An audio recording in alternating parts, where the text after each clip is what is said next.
أصدر مستمعينا الكاتب الفلسطيني وخبير التنمية البشرية الأستاذ فراس عبيد مؤخرا كتاب جاء بعنوان الأسرار الثلاثة. هذا الكتاب تناول فيه 3 محاور أساسية جاءت بعناوين صفاء الباطن لاكتمال الدنيا، محاورة الذات، إضافة لأسرار أخرى تناولها خلال هذا الكاتب. تحدثت عن سر الإنسان والشهوان، سر الصمود، سر الكتابة على البياض، أيضا سر التطوير والتكوين، وسر الطيبين وغيرها. طبعا كل هذا الكتاب يتحدث عن من وجهة نظر الكاتب العالم الباطني للإنسان، وكيف ممكن أنه نبلغ الصفاء من خلال هذا العالم الباطني لإلنا، وكيف ممكن أنه نتواصل أيضا مع أرواحنا ومع الله سبحانه وتعالى. للحديث أكثر عن هذا الموضوع ضيفنا المتواجد معنا في الأستوديو الكاتب الفلسطيني الأستاذ فراس عبيد. يسعد صباحك أستاذ فراس. صباح الخير والأنوار. صباح الورد لك. بداية أستاذ فراس، يعني أعطينا نصيحة هيك صباحية لكل اللي عم يسمعونا، كيف يبلشوا نهارهم؟ يعني في البداية الواحد لما هيك يبلش يصحى من النوم، يعني يتذكر إنه بدأ في لحظة زمنية جديدة. نعم. إنه بعد ما كان مسافر أثناء النوم، كانت روحه مسافرة، إنها رجعت، وهذا الرجوع مش بإيده، وبالتالي يعني هو منح فرصة أخرى جديدة للحياة على كوكب الأرض. فعليه أن يقدر هذه النعمة، وعليه أن يعمل بجدية لكي يكون إنسانا سعيدا، ويكون أيضا إنسانا معطاء. فكل يوم جديد هو فرصة جديدة، ويستحق اليوم الجديد من الله أن نشكره عليه. نعم، يعني فعلا نصيحة جميلة. بكفي أنه نكون نحن عايشين على قيد الحياة كل يوم ليكون عنا أمل بيوم جديد ونهار جديد، وصباح الأمل لكل اللي عم بيتابعونا. أستاذ فراس، لنرجع لكتاب الأسرار الثلاثة. هو حسب ما جاء في عبارة أول هالكتاب كتبت أنه هو كتاب القرب من ذاتك الكونية الخالدة. وضح لنا هالشي. صحيح، كتاب القرب من ذاتك الكونية الخالدة. يعني الإنسان في غمرة الصراع المادي وسيطرة حياة المادة على حياة الإنسان المعاصرة، يعني ينسى ذاته الحقيقية، ذاته الكونية، ينسى أنه روح، ويستذكر باستمرار أنه جسد، وأن لهذا الجسد متطلبات، وأن الحياة في جانبها المادي يعني تبحث دائما عن إشباعات، وتستهلك منه وقت وتفكير وصراع. وفي غمرة هذا كله ينسى أنه روح. نعم. روح يعني اختلطت بهذا الجسد وحلت في هذا الجسد، ويعني إنه هذه الروح هي في يعني زيارة مؤقتة لكوكب الأرض، ومن ثم لا يجوز أن نهمل الجانب الروحي أو المغزى الكبير من وجود الإنسان على الأرض، الذي هو ليس فقط مغزى ماديا أو تجسيدا للحياة المادية، هناك بعد روحي. نعم، بكل تأكيد دوما هناك بعد روحي. هذا كان طبعا لمن يقرأ كتابك بأكمله، يعني من الجلد إلى الجلد، بصراحة بيتوصل لقناعة فعلا أنه في شيء أسمى من وجودنا على هذه الأرض. ولو نفهم الحياة بهذا الشكل فعلا يمكن نظرتنا لكل الأمور بتتحسن.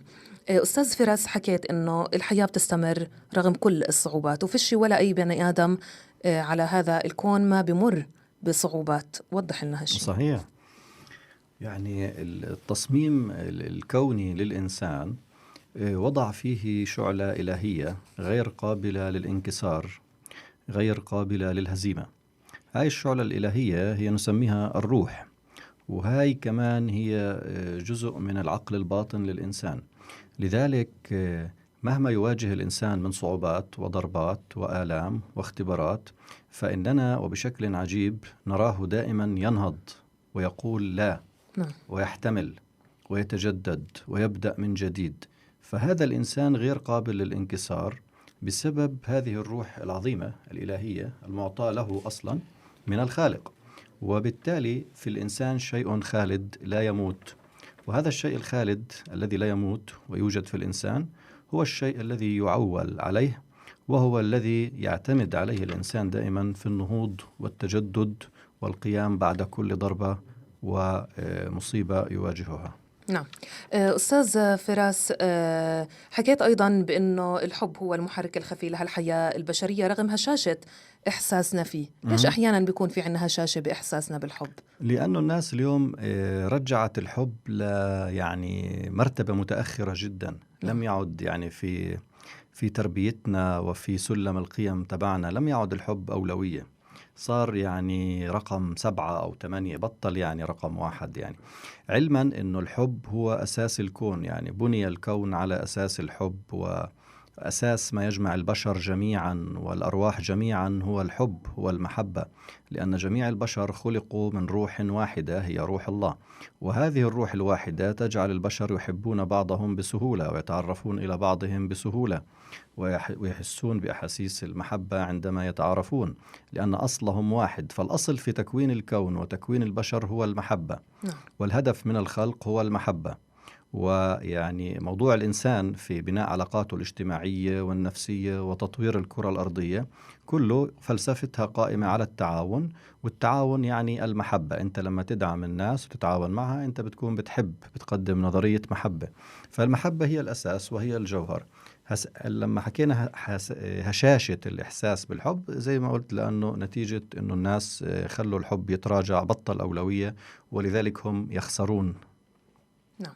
أستاذ فراس، أيضا تحدثت بأن ما يخبرك به عمق أعماق قلبك هو صحيح، فما تهمله ولا حتى تنسى أنه هالقلب هو المساعد الأول للروح. صحيح صحيح.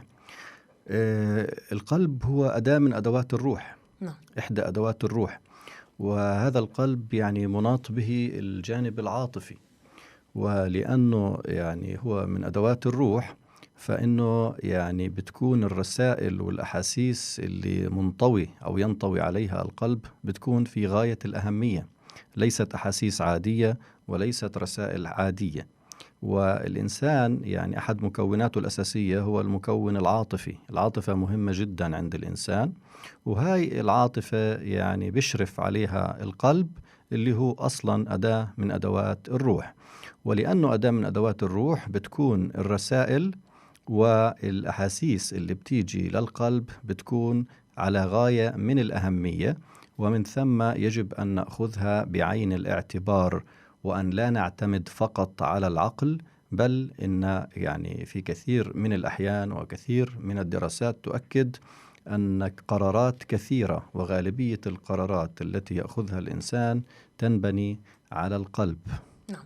أستاذ فراس، يعني بصراحة كتابك هو مفعم بمفاهيم حابين نستوضحها، عشان هيك يمكن أنا عم بكتر بالأسئلة فما بدنا نزعجك.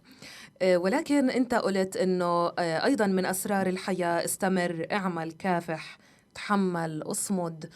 كل هاي الكلمات أيضا أنت كررتها، يعني كل كلمة كررتها 3 مرات. شو الهدف من هذا الشيء؟ الهدف التأكيد على أشياء مهمة، التأكيد على أنه الحياة هي من أجل الكفاح ومن أجل النجاح في تجاوز الاختبارات والآلام والمحن والأحزان.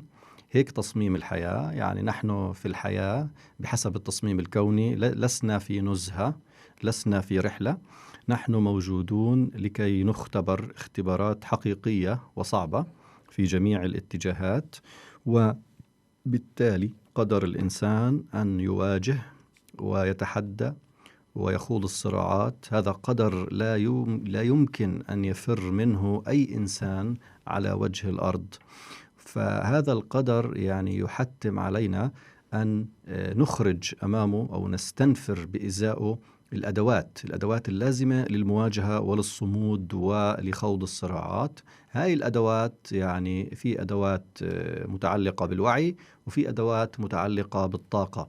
يعني وعينا وطاقتنا هم اللي لازم يساعدونا في توفير يعني المقاومة الكافية أو القدرة الكافية على مواجهة هذه المحن والصراعات والتحديات التي سنصادفها جميعا في رحلة الحياة، باعتبارنا بشرا متجسدين في كوكب الأرض. نعم.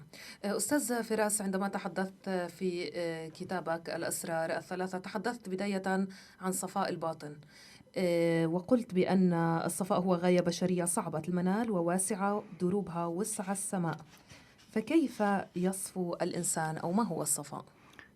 سؤالان كبيران. ما هو الصفاء؟ الصفاء هو ثمرة الحياة الصالحة والحياة المتوازنة. إذا أنت تعيش حياة صالحة ومتوازنة أنت ستصفو من الداخل، رح يصير عندك صفاء. نعم. ولما يصير عندك صفاء بتصير تحس بالراحة، بتحس بالسعادة، لأنه ثمرة حقيقية. الصفاء هو ثمرة حياة التوازن وحياة إنك تعيش إنسان بشكل مستقيم ويعني بشكل مفيد للمجتمع ومفيد لمن حولك، فأنت رح تصفو من الداخل. يعني ثمرة توازنك وثمرة إنك إنسان إيجابي وإنسان أخلاقي، ثمرة ذلك ينعكس على داخلك بشكل صفاء، تكون إنسان صافي يعني نقي، في حالة نقاء وصفاء جواك. هذا شيء مريح، سيعطيك شعور بالراحة وأيضا بالسعادة. نعم. فبس هذا الإشي ليس سهلا أن تصل إليه، هذا صعب جدا الوصول إليه، لأنه أنت بدك تضل في حالة كفاح دائم. يعني ليس كفاح مؤقت، كفاح دائم.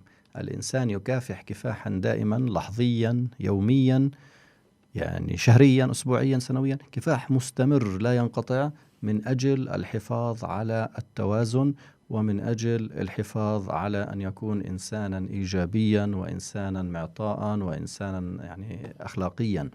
فهذا الكفاح يعني هو هون الصعوبة بتصفي، هون إنك يعني تحافظ على هذا الموضوع، موضوع الكفاح اللي هو اللي بندخل هون في موضوع القواعد أو كيفية أن تكون متوازنا وصافيا. نعم. أيضا أستاذ فراس، تحدثت عن لا اكتمال الدنيا. نعم. هذا السر يعني في مجال توضح لنا إياه لو سمحت؟ طبعا هذا إشي في غاية الأهمية. الناس بحسبوا إنه الحياة كاملة. هلا هذه أنا بحب دائما أبدأها بجملة هيك، في جملة دائما مرتبة في عقلي في هذا الموضوع، بحكيها. نعم. الحياة ليست مثالية، فنحن لا نأكل كل وجبة كما يجب، ولا نحصل على كل ما نريد، ولا نعيش كما نريد. علينا أن نتقبل ذلك حتى لو عانى البشر، فالمعاناة مقصودة روحيا، وهي تدريب لهم. ينتهي ليل ويطلع نهار، وتستمر الحياة حتى نعود إلى خالقنا. هذه يعني جوهر الفلسفة هاي. نعم. إنه الدنيا لا تكتمل، أنت مش موجود في كوكب الاكتمال، لأنه بمجرد أنه أنت عبارة عن روح، هاي الروح تدخل في جسد، هدول طبيعتين متضاربتين. الروح طبيعتها الذبذبية كتير رقيقة ومرهفة وشفافة، والجسد طبيعته كتير مادي وأرضي ترابي، يعني ذبذبة مختلفة. فلما يندمجوا مع بعض بصير صراع كبير جدا. من هون بتصير الصراعات البشرية على السلطة وعلى الثروة وعلى الشهوة وعلى كل هاي الأشياء، نتيجة أنه في بيكون تصارع بين يعني ترددين أو موجتين، موجة روحانية اللي بتمثلها روح الإنسان، وموجة مادية بيمثلها جسد الإنسان ونفس الإنسان. فهون بنوصل لنتيجة أنه حياة الإنسان لازم تكون فيها كفاح وفيها تعقيدات وفيها صعوبات، وبالتالي أنت يا إنسان بدك تفهم وتقتنع أنه أنت لن تأخذ كل ما تريد من هذه الدنيا. نعم. لن تحقق كل الآمال التي تحلم بها. طبعا حاول يعني من حقك أن تحاول، وستنجح في الكثير منها ربما، ولكن لا تعتقد أنك ستحصل من الدنيا على ما تريد، أو يعني راح تمشي معك زي ما بدك يعني. وتاخدها على أمثلة بسيطة، أنه مش كل يوم أنت بتكون نفسيتك زي ما بدك. صح. مش كل يوم تقدر تاكل الأكل اللي أنت بدك إياه. مش كل يوم تقدر تلبس اللبس اللي أنت كان بذهنك تلبسه. ما بتقدر تعيش زي ما بدك أنت تعيش. فيعني الحياة مش سهل تكون كاملة، بل يعني يستحيل أن تكون كاملة بالمعنى اللي بيحلموا فيه البشر أو الناس اللي لسه مش فاهمين الحياة مظبوط. أو إنه في بعض الناس أستاذ فراس بيقول لك يعني أنا بدي أضل فرحان طول عمري، وهذا الشيء يمكن ما بيزبط. يعني صعب جدا هاي. وبعدين مفهوم الفرح هون بده تدقيق. إيش يعني فرحان طول عمرك؟ يعني تضلك أنت مثلا في حالة ضحك مستمر، في حالة أنك تسهر كل يوم، أنك تسافر كل يوم، أنك تشتري أشياء جديدة كل يوم. يعني شو مفهومك للفرح؟ نعم. في النهاية يعني مهم نوصل لحالة الفرح، لكن رح يكتشف الإنسان إنه الفرح رح يجي من جوا الإنسان، ومن الأشياء اللي بنقول عنها ما وراء الأشياء المادية. ما وراء المادة. يعني السعادة بتأتي من ما وراء المادة ومن ما وراء الأشياء الظاهرة، من ما وراء الظواهر، وهي طبعا بدها يعني تفصيل أكتر. فكيف بتيجي من وراء الأشياء؟ إنه المادة ما يعني عمرها ما بتعطيك السعادة. حتى لو كان عندك كل إشي مادي، هذا ما بيعطيك السعادة، بيعطيك جزء من السعادة، بيعطيك راحة مادية يعني، وهذا إشي مهم وكويس، بس ما بيعطيك كل السعادة، لأنه السعادة في الإنسان وحياته بتنبع من الداخل، بتنبع من طريقة تعامل الآخرين معه، وكيف هو حتى بيتعاطى مع الأمور المختلفة، يعني كيف بالضبط منظوره. بالضبط يعني كيف تتعاطى. مزبوط. أنت كإنسان ممكن تمرض، فأنت إذا مرضت يعني بدك تصير تعيس مثلا. ممكن تفشل، هل بالتالي أنت راح يعني إذا فشلت راح تصير تعيس؟ كيف بدك تتعامل مع الفشل أو مع المرض؟ أو كيف بدك تتعامل إذا كنت أنت إنسان متطور في مجتمع مش متطور؟ شو بدك تسوي بالحالة هاي؟ فموضوع السعادة بده يعني لابد يكون له أساس يعني فكري أو فلسفي أو روحاني، حتى يوصل لقناعة الإنسان أنه السعادة تنبع من الداخل، من داخل الإنسان، من باطنه، وتنبع من سلم قيم روحية، ومن وعي باطني، من إشي بنسميه تفتح البصيرة الروحية. لأنه المادة كما قلت عمرها ما رح تعطي الإنسان السعادة الكاملة أو السعادة اللي بيحلم فيها. يعني مش السيارة اللي بتعطيك السعادة، ولا البيت، ولا السهر، ولا السفر، ولا اللبس الفاخر. يعني مش كل هاي، يعني هاي مهمة طبعا، بس هي مش اللي بتعطيك السعادة. في النهاية السعادة شيء بيعتمد على جوهر الإنسان، على طريقة تعامله مع الآخرين، وطريقة تعامل الآخرين معه، على طريقة إحساسه بالآخرين وطريقة إحساس الآخرين فيه. بتعتمد أيضا على علاقته مع الطبيعة، وعلاقته مع التأمل، وعلاقته مع الخالق. كل هاي يعني مكونات للسعادة. فموضوع السعادة ما بيقتصر على إشي مادي، لا، هو بيقتصر على أنت كيف بنيت جوهر تعاملك مع الحياة، على نظرية تعاملك مع الحياة. يعني أستاذ فراس، تحديدا في هاي الجزئية اللي هي السر الثاني لاكتمال الدنيا، تحدثت عن أنه يعني أنت كإنسان لا تمتلك أنفاسك، فكيف تمتلك شيئا آخر؟ أيضا حكيت بأنه اللحظة الوحيدة أو الشيء الوحيد اللي نحن بنمتلكه اللي هو اللحظة اللي بنوجه فيها وعينا نحو ذواتنا الروحية، لحظة الاتصال بالمصدر الخالق، وهي لحظة خالدة ما بتنقطع. صحيح. وضح لنا هالشيء. صحيح. إنه أي شيء مادي يعني الإنسان بيعتقد إنه بيمتلكه، بيعتقد إنه بيمتلك أواعيه، بيمتلك سيارته، بيمتلك بيته، بيمتلك أموال عنده. يعني هاي أشياء مادية مزبوط، الإنسان بيمتلكها، لكن في لحظة معينة ممكن الإنسان يفقدها. يعني إما بالصدفة، من خلال سرقة، من خلال زلزال، من خلال خسارة، من خلال شيء يعني ما حدث، ما ممكن تخسر هاي الأشياء المادية، بيت، سيارة، ملابس، ثروة. يعني مش إنها محصنة بشكل مطلق من الزوال أو الخسارة، لأنها أشياء مادية، فهي غير محصنة. هذا من جانب. كمان إنه جسدك اللي هو جسد مادي، هذا الجسد له عمر افتراضي، ومدام له عمر افتراضي إذن هذا الجسد زائل، باعتبار إنه جزء من عالم المادة. فمدام جسدك زائل، والأشياء المادية اللي أنت بتمتلكها ممكن تزول بلحظة، إذن لا يمكن أن نعول على الأشياء المادية وبما فيها طبعا الجسد. فأنت لما تقول أنك بتملك جسدك، يعني أنت بتملكه جزئيا بتقدر تعطي يعني أمر لعقلك أنه تتحرك في جسدك، أنك ترفع إيدك، أنك تنام، يعني تمد حالك على التخت يعني، بس ما بتقدر أنه أنت تسيطر على جسدك سيطرة كاملة. يعني الجسد، العمليات الداخلية اللي بتتم في الجسد هي عمليات بتتم بشكل ذاتي بدون يعني تدخلك. وكذلك يعني موضوع النوم، أنت بتعرفش كيف بتنام وبتعرفش كيف بتصحى. ففي أشياء لا إرادية أنت ما بتقدر تتحكم فيها بموضوع الجسد. وبالمحصلة الجسد يعني لما يموت بتصفي أمام حقيقة أنه حتى جسدك هيو انتهى، هيو مات، ليس ملك لك. ليس ملك لك. فبالتالي أنت بترجع للحقيقة الكبرى، أنه أنت من تكون يا إنسان. أنت في الحقيقة لست الجسد. يعني لما توقف تتطلع حالك في المرآة، ما تعتقد أنه أنت الجسد أو الجسم. هذا خطأ بيقع فيه كثير من الناس. أنت لما تشوف حالك في المرآة، هذا جسم مزبوط، بس مش أنت. نعم. أنت لست الجسد، أنت شيء آخر. أنت عبارة عن نظام من الطاقة وعن نظام روحي، وهذا الجسد مجرد واجهة مادية تجسدية لا أكثر. فأنت بدك تنتبه دائما أنه هذا اللي أنت اللي بتطلع عليه بالمراية مش أنت بتطلع في الحقيقة على نظام من نظم الطاقة، وبتطلع أيضا على روح متجسدة في شكل بشري. فأنت عبارة عن روح وعبارة عن طاقة، وهذا اللي شايفه قدامك هو جسد. وما تخليش هذا الجسد يضحك عليك إنه يوهمك إنه أنت عبارة عن هذا الجسد. أنت لا، شيء آخر بنسميه الذات الروحية. نعم. الذات الروحية اللي هي يعني بسموها الناس الروح، وكمان يعني هي عبارة عن طاقة معينة. فأنت ذات روحية، ولما نقول ذات روحية معناه أنت شيء خالد، أنت كائن ذو طبيعة خالدة. نعم. وليس ذو طبيعة فانية. الفاني هو الجسد، لكن الروح لا تفنى.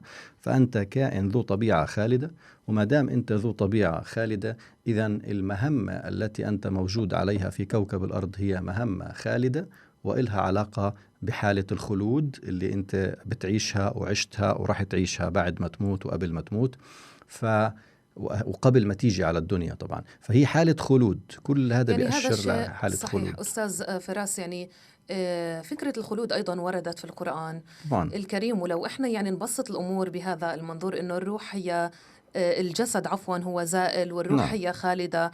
فكرة البقاء والخلود هي أيضا موجودة. يمكن هالشي سهل علينا لما نفقد شخص عزيز علينا. كتير بنبكي، كتير بنتأثر، أحيانا بننعزل عن العالم الخارجي حتى. نعم. لأنه يمكن ما عندنا هاي الفكرة وتبسيط الأمور بهذا المنظور. بالضبط كلام سليم جدا. يعني هذا من أشهر تطبيقاتها، إنه الإنسان لما يموت الناس طبعا بتنفجع عليه، وهذا شيء طبيعي، مشاعر طبيعية، مشاعر الحزن هاي. ولكن الإشي اللي ممكن نضيفه لحالات الوفاة كيف نتعامل معها، إنه لازم الإنسان دايما يتذكر إنه الموت ما هو الموت، هو عملية تحول الإنسان من النظام التجسدي المادي إلى النظام الطاقي الأصلي. نعم. يعني أنت انتقلت من نظامك المادي المتجسد لنظام الطاقة الأصلي اللي أنت كنت عليه أصلا. لأنه أنت يعني ما جيت على الدنيا بس في اللحظة اللي انولدت فيها، أنت قبل ما تيجي على الدنيا كنت عايش بعالم الأرواح، كنت روح. نعم. وإيش معنى روح؟ روح معناه يعني كائن له نظام ذبذبي معين، عايش في مدارات كونية معينة. في لحظة ما يقدرها الخالق ينزل أو تنزل هذه الروح إلى الجسد، فتتجسد أو تندمج في الجسد وتعيش فيه لفترة معينة، لكن خصائصها الأصلية تظل هي نفس الخصائص. هي روح إلها ذبذبة معينة.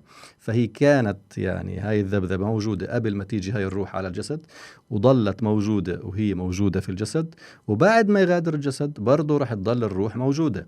فهي من طبيعة غير فانية، طبيعة خالدة. فالموت باختصار هو تحول ذبذبي، تحول من ذبذبة ترابية مادية للإنسان أو لروح الإنسان اللي بتكون يعني داخلة في ترددات جسدية معينة، بتتحول لطبيعتها الأصلية، بترجع للنظام الأصلي. وبالتالي أنت لما ترجع للأصل بترجع للإشي المريح أكثر.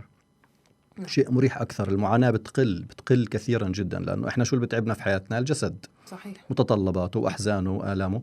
في عالم الروح لا، بصير الوضع مختلف. أنت رجعت لذبذبة واحدة بتضلك منسجم معها يعني متسق معها، ما بيكونش عندك ذبذبتين، ذبذبة التراب المادي وذبذبة الروح. فإنك ترجع لذبذبة واحدة بترجع لأصلك يعني. وإنت لما تموت أنت فعليا يعني، شوف كلمة الموت كلمة غريبة شوي ومضللة. يعني الموت يعني بتعطي إيحاء بالفناء والنهاية. بس فعليا ما في فناء ولا في نهاية. في فناء ونهاية للتجسد للجسد، ولكن لا يوجد فناء أو نهاية للروح للإنسان. هذا الإنسان اللي كنا نحكي عنه، اللي بتطلع بالمراية وبتشوفيه، اللي هو هذا شيء خالد مش الجسد. هذا الإنسان ما بيموت. أنت زي اللي كنت راكب يعني ماشي في بلد، بعدين ركبت طيارة ورحت على بلد تانية. يعني عملية انتقال، محطات. يعني محطات. كيف أنت بتخلصي التوجيه بتروحي على الجامعة، بعدين بتتجوزي، بعدين محطات. فمحطة الأرض هي مجرد محطة من محطات الأرواح. محطة بكل معنى الكلمة. وبعد ما يخلصوا هاي المحطة بروح على محطة بعدها وبكمل. مفهوم الإكمال والاستمرار متواصل. نعم. ما في قطع، ما في فناء، يعني نقول موت واو يعني انتهى انقرض هذا الإنسان لن نرى إلى، بالعكس كل واحد بيموت يعني ببلش دورة جديدة في عالم آخر. يبدأ دورة جديدة وحياة جديدة ونظام آخر مختلف، وبيكون برضه مش منقطع عنك، لأنه إحنا نفسنا لما نموت رح نخضع لنفس القانون ورح نلتقي بهاي الأرواح في عالم الأرواح ونكمل تواصلنا معها. فإذا في حالة تواصل. نعم. أستاذ فراس، أيضا من بين الأسرار الثلاثة أو السر اللي حكيت عنه، أيضا السر الثالث كان هو أسرار أو محاورة الذات. يعني بلشتها بأنه ضروري كتير أنه نحكي مع أنفسنا بالصوت المنطوق، بصوت عالي، ونكون ونحن لحالنا. أيضا أنه نكتب على ورقة بيضاء. صحيح. توضح لنا هالفكرتين بشكل مختصر. يعني إنه الإنسان يحكي مع نفسه أو يحاور نفسه أو يراجع نفسه، هاي شغلة مهمة جدا وكتير. هذه يعني من أسس تكوين الحكمة عند الإنسان، أو من أسس اللي بنسميها النقد الذاتي أو المراجعة الذاتية. فأنت بدك تصير إنسان قوي، بدك تراجع نفسك، لأنه فيش إنسان بيخطئش، فيش إنسان كامل. ولازم كل يوم يعني لما ترجع على البيت أو لما تكون لحالك، وبالذات لما يخلص نهارك، إنك تعمل مراجعة لنفسك. شو الأشياء اللي عملتها صح، شو الأشياء اللي عملتها غلط، شو ممكن تصحح. هذا بينك وبين نفسك ممكن تعمله أنت هيك، تفكر قاعد لحالك وتفكر تفكير. وممكن في بعض الحالات لما تكون أنت يعني في أزمة يعني، أو في حالة فيك متحسس جدا من اللي صار معك في اليوم أو متأزم، في الحالة هاي ممكن تسوي الحوار من خلال الحديث بالصوت المنطوق. إنك تحكي مع نفسك، يعني تسوي مراجعة عادية، تحكي بصوت عالي، تقول أنا كذا وكذا وسويت هيك. بس طبعا لا يفضل أنه حدا يسمعك، يعني يفضل إن جدا أنك تكون لحالك في هذا الشيء، حتى لأن الناس طبعا ما بيستوعبوا هاي الشغلات، بيعتبروا هذا الشخص أهبل أو مجنون، وهذا مش صحيح يعني. فإنه هلا شو فايدة إنك تحكي بصوت مرتفع مع نفسك؟ الفايدة إنه أنت بترتاح أكتر. ليش؟ لأنه هون بصير في مستويين من الذبذبة، مستوى الذبذبة الفكرية ومستوى الذبذبة المادية الناجمة عن الصوت. يعني الأفكار هي عبارة عن ذبذبة، ولكن من نوع كتير مرهف وشفاف. فإحنا يعني كأنك ماسكة إشي طاير أو بالهواء، وهي هيك طبيعتها الأفكار يعني. هلا لما هاي الأفكار تحوليها لصوت، تعبري عنها بالصوت، ترجميها، هذا بيعطيها قوة. فأنت استخدمتي خطين مع بعض أو موجتين، موجة الأفكار اللي هي موجة من الطبيعة هيك شفافة، وموجة المادة اللي هي الصوت المنطوق. هذا بيعطي قوة للأفكار، بيعطي الحوار يعني هيك صبغة مادية شوي، فبيخليكي أنت ترتاحي أكتر أو تناقشي نفسك بشكل يعني أقوى وهيك. وهي طبعا شغلة بدها تدريب. هاي برضو مفيدة، هاي مفيدة زي ما قلت لك في الحالات اللي الإنسان بيكون فيها بدوش يكبت، بده يطلع الكبت من جواه، والتفكير مش جايب معه نتيجة. لازم إنه يحكي بلسانه، وفيش حدا يحكي معه، وفيش ضرورة إنه يعني إنك تحكي مع حدا، لازم تحكي مع نفسك. لأنه الحكي مع النفس في غالب الأحيان بيكون مهم جدا، يعني لأنه في نوع من التفريغ ونوع من الحوار ما بنقدر نقوم فيه إلا مع أنفسنا. يعني مش مع الآخرين، يعني لازم نقوم فيه مع أنفسنا حتى إحنا نرتاح ونتوازن. فلأنه مهم جدا تفهم نفسك، تفهم ذاتك الحقيقية. لأنه إحنا لما نطلع عند الناس ونحكي مع الناس بنحاول يعني بشكل لا إرادي ولا واعي بنحاول نتصنع شوي ونوصل لإشي اللي بالوسط. هذا الإشي اللي بالوسط، المسافة المشتركة اللي بيننا وبين الناس. ولكن الحقيقة بتكون جوانا، فإحنا لازم نعرفها ونحافظ عليها ونقدسها، لأنها السر اللي جوانا. فهذا السر اللي جوانا المقدس لازم نتعرف عليه دايما من خلال الحوار. هون أهمية الحوار. وبالتالي لو حاورت نفسك بحوار منطوق مش غلط، من باب التأكيد، يعني تأكيد الأشياء اللي جواك، تعرف شو هي وتعرف شو عندك، وعشان تتبناه وتدعم الأشياء اللي جواك، ما تهملها، ما تهمل الأصوات الداخلية اللي بتطلع من عندك. وكون أنت، كون نفسك، لأنه إذا ما كنت نفسك رح تتعب. يعني إذا ما كنت نفسك وإنت أيضا مع حالك وبين حالك، فهي كارثة بتكون. صحيح. يعني أيضا أستاذ فراس تحدثت عن أنه نكتب على ورقة بيضاء تحديدا، يعني حتى ما فيها خطوط ولا أي شيء. نعم صحيح. توضح لنا هالشيء. صحيح. أحيانا بيكون في نوع من كيف بدي أقول لك، نوع من التشويش، بيعيش الإنسان حالة تشوش وحالة ضيق وحالة يعني نوع من التيه أو التوهان، يعني بيكون مش عارف شو اللي بده إياه بالضبط، ومتضايق ومش عارف كيف يعبر عن ضيقه، ومش عارف يوصل للنقاط الدقيقة في الموضوع، مش عارف يفهم نفسه منيح يعني، وبالتالي مش عارف يلاقي الحلول. فهون شو بيكون الحل؟ بيكون الحل إنه يستخدم تقنية الورقة البيضاء. قبل ما نقول كيف بيستخدمها بنقول كيف شو أهميتها. نعم. الورقة البيضاء المقصود فيها يعني ورقة بيضاء، يفضل تكون ورقة كبيرة يعني زي الاي 4 هاي، وتكون هاي الورقة مش مخططة بالمرة، فيش عليها أي خطوط، ورقة بيضاء بيضاء يعني بمعنى الكلمة. بحطها الإنسان قدامه وبتطلع فيها. هلا اللي بصير هون إنه العين لما تتطلع على البياض كأنها بترجع للأصل، بترجع للنور، لعالم النور، لعالم الشفافية. نعم. فالإنسان بتطلع هيك في البياض، سواء كان حاطه قدام عينيه حامل الورقة أو حاطه على المكتب على طاولة وبتطلع فيه، بيسرح فيه شوي وبكون ماسك قلم. هلا البياض نفسه بيعمل علاقة خاصة مع العينين، وبالتالي علاقة مع الروح، بيعمل علاقة مع الروح. فبصير الإنسان إيش؟ بصير الإنسان يشوف الأمور بطريقة أكثر صفاء، وبصير العقل الكوني يطلع يعني يشتغل، بصير عقله الكوني يشتغل اللي هو جزء من العقل الباطن. فبيمسك القلم الإنسان أو الشخص، بصير بيكتب أي إشي بده إياه بناء على هذا البياض. فالبياض بيحرر الإنسان، بيسوي له عملية تحرير من الداخل، فبصير يكتب إشي يعني مش عارف شو هو أو أول مرة بلاقيه. والمهم في الحالة هاي إنه لما أنت تبلش تكتب على البياض، اكتب بكل صراحة، بكل صراحة، ما تضلل الأشياء اللي بتطلع من جواك، لا تضلل المعطيات، اكتب صح.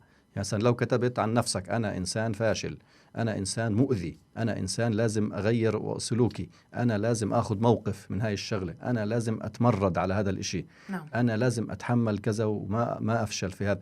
اكتب كل هاي الأشياء على ورقة اللي هي بتطلع أعماقك الباطنية، اكتبها.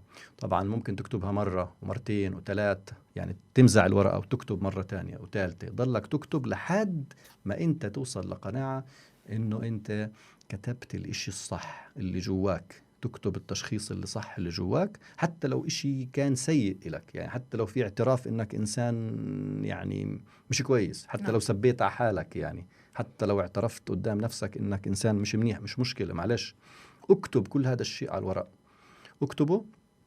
وبعدين اكتب مرة تانية ايش الحلول، ما هي الحلول، طب ما هو البديل، ما هي الطريق. اكتب كل هاي الأشياء، كل الخيارات اللي أمامك يعني. كل هذا بناء على البياض طبعا. نعم.